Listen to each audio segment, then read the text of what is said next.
বিসমিল্লাহির রহমানির রহিম।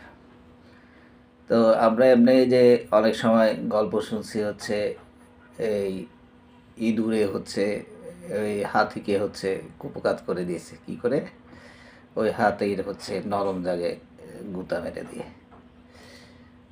তো হচ্ছে এইটার আবার আমি প্রমাণ মিলে আর কি যখন আমি দেখি হচ্ছে একজন স্বামী স্ত্রীর মধ্যে যখন ঝগড়া হয় আর কি, যখন স্ত্রী হচ্ছে স্বামী দীর্ঘকায় একটা মানুষ আর স্ত্রী হচ্ছে একটা ছোটোখাটো মানুষ, সে হচ্ছে যেভাবে তার স্বামীর উপর চওড়া হয় আর কি, বারবার তেড়ে তেড়ে যায় আর কি, তারপরে জাম্পিং করে, খামচি মারে, মানে একটা আগ্রাসন করে আর কি।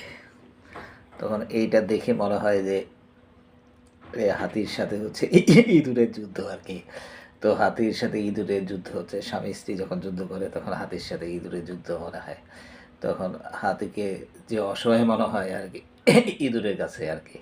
ওই যে যেমন হাতির নরম জায়গায় ইঁদুর গুঁতা মারে, তেমনি হচ্ছে স্ত্রী হচ্ছে সকল স্বামীর কাছে একটা নরম জায়গা আর কি, খুব সফট জায়গা আর কি।